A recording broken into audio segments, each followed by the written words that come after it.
Hey guys, it's your best fight friends. I'm Kelsey, that's Rachel, and I have a new voice. I have a new cadence, if you will. This is Saturday after Actually, it's technically Sunday. winter storm Uri that attacked Texas, and we have survived. If you don't know, We're alive. Outside of Houston, we Thanks have for all survived. the well wishes. Millions of people wrote us physical mail, which we did not receive, obviously, because of the frozen storm. But we're grateful for that. But there was tons of boxing on today, but we're just going to talk about a few of the fights that happened. And the first fight that I want to talk about is Berchelt versus Valdez. Yeah. And what I said to you earlier today, Kelsey, is, man, people seem really high in this fight. How come I don't recognize these names? And I said it's because they weigh 130 pounds, Rachel. Yeah, so I wasn't familiar with what was going on here in right. these divisions. It's because you're like most boxing fans. If you're honest, I'm not saying any particular person, but in general, most boxing fans start to care around 147 pounds, right? At least around lightweight, which is 135 pounds, right? Mm-hmm. But usually welterweight and above is where people's interest grows. And so if you're fighting at 130 pounds, you're probably not catching Rachel's eye. I'm just gonna be honest with you. Well, here's the thing, is I tend to watch more of the mainstream stuff. So I'm not the boxing fan another way to say it. that's going to sit there and dig up like deep fights that are, I don't know, on Facebook Live or on Fight TV, or like I'm not doing that. I wouldn't say that this was that. I wouldn't go that far. This guy, Miguel Berchelt has been on Top Rank on ESPN before. Okay. He's been a world champion for a while. He was a favorite coming in the fight against Oscar Valdez, who was undefeated, who had won a title at 126 pounds but was moving up. I didn't expect this result. Did you? I didn't expect the result, and I didn't expect even when the wild knockout happened in the 10th, I did not expect Valdez to win the fight in the manner he did it and just in such a sensational way. Not defiantly, but... Definitively. There you go. Definitively, he won that fight. And honestly, he could have won it sooner because the only reason how did he, Berchelt got out of that round is because there was only like 2 seconds left, and the ref lit him okay, you walk to me. You walk to me. We all could see how out of it he was in that round. So crazy how much the vast disparity in skill that there seemed a large gulf between Berchelt and Valdez. It did not appear that way on paper, at least, when you're watching the fights or even seeing them in past fights. But when they're in the ring together and seeing how Berchelt really just didn't have any answer for the sharp, clean punching. The forceful. I've never seen a power puncher like Valdez throw with such power. It was everything he threw was hard and he would land. Yeah. And that's the thing. That is real skill. That is amazing. I did not expect him to be able to move up in weight and do that. And he did it. And man, what an ending. If you haven't seen that knockout, that was an incredible knockout. The best knockout of the day, probably. With apologies to even across to the MMA world. That was a sensational knockout and early candidate for knockout of the year, Rachel. So what do you see for Valdez and his future? I see his doom coming. He's going to fight Shakur Stevenson, I think.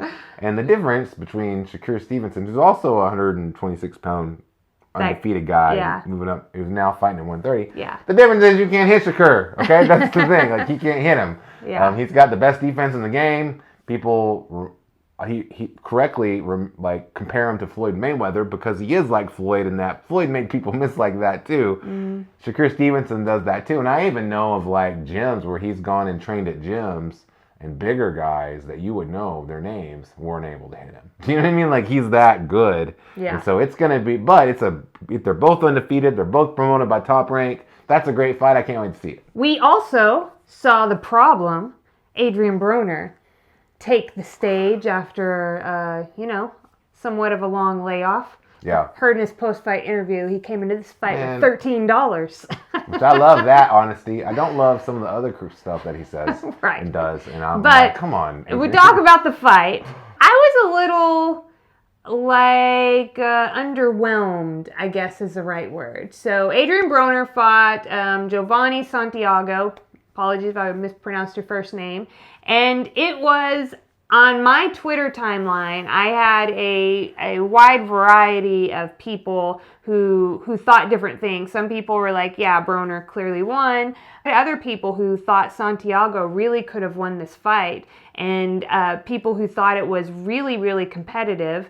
And so I wonder if Broner, like, what is Broner now? Who Broner was, right? Like, he was kind of like a big surprise. He came on the scene, and they showed a graphic tonight. You know, he's won titles in 4 different weight classes.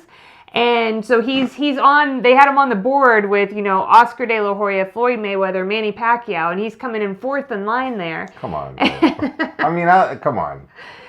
But then, like, something happened. What happened, Broner? Well, yeah. You know, and what happened? So I'm like, now, like, where is Broner? What does Broner do? He's still a marketable name. Like, there's no doubt about that. More people watch this fight because it was Adrien Broner in that main event. And so is he just kind of a guy that you get in there and, like, kind of test your mettle against now? Is that what he is? Gatekeeper of sorts? I mean, surely, like, Broner, like, he's saying, like, he's going to be champ again. Like, he's back at 140, and this is him, and he's going to... So the best thing that I can say about Adrien Broner's career as it is that some of the stuff he said in his post-fight interview after his fight, I think if I look through some of the ways he said things, and even some of the spirit behind some of the stuff he said, it is true that Adrien Broner's life is probably a lot better when he's an active professional boxer. And so I'm glad that he's back boxing, because he definitely has the talent, skill, and ability to fight and make a lot of money boxing. And if he sincerely had $13 to his name, then this is great, you know?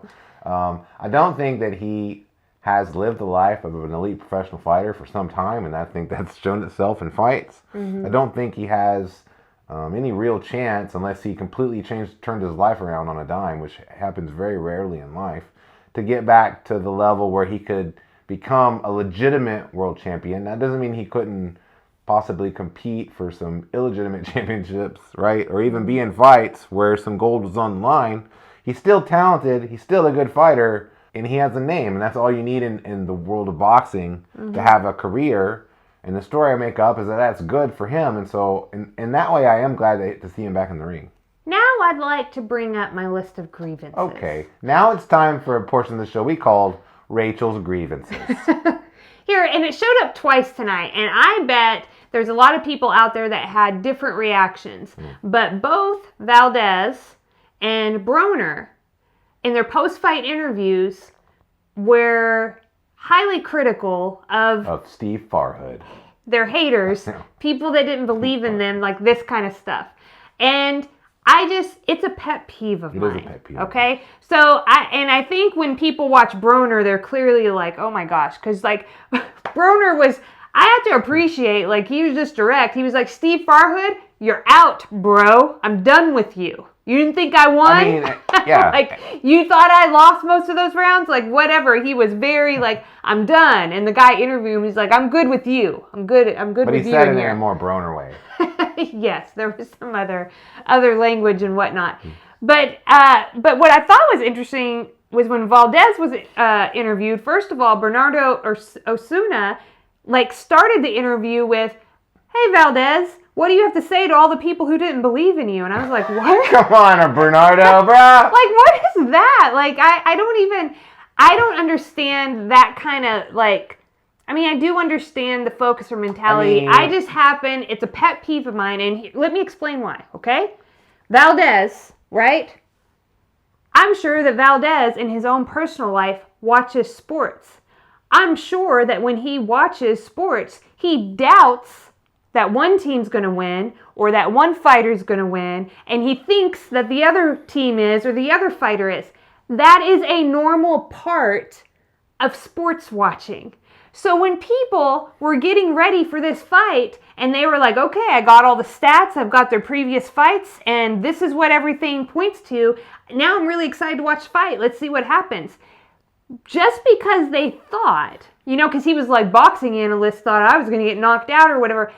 Who cares? Like, it's their job to sit around and talk about this stuff. And it's the reason why, like, you're even getting paid to do this, because they help draw eyes to the sport. So it's just a pet peeve of mine because I guarantee you, him, Broner, and their own sports watching time, they doubt people, they don't believe in them, like whatever. But that's not really what's happening. They're just enjoying the sport. It's not like a personal thing. Like if somebody thought Valdez was going to lose this fight, it wasn't because they were like, I don't believe in you, Valdez. You're not worth anything. You're not ever going to succeed. That's not what's happening. Yeah. Now, grievance number 2. Those were my grievances. I thought you had 2 grievances. Well, with Broner and Valdez. Oh. Sorry. I thought you needed time for 2. No. I was ready to be like, yeah. Okay. We're haters. Grievances over. Grievances. Now, do you have any anti-grievances? I don't know what that means. Is there an antonym for antonym? Whoa. Things I always supported and encouraged in this. I have a grievance as well. Okay. Hey, Showtime and ESPN, why don't you get your stuff together where I don't have to watch it on 2 different screens? It's stupid. Okay? I do have a shout out to Otto Wallin. Right? He beat Dominic Breazeale tonight. Yeah. Classy, southpaw, beautiful boxing. Loved it. And, I mean, he's the guy, right, that Tyson Fury had to, like, get up. Got all bloody. Yeah, and it was like, Tyson might lose this fight because it could have been stopped. And Wallin, that was a really great win for him, performance on his career. It's a shame that I had to, because I watched UFC as well, I had to watch 3 different things at one time. You know what I mean?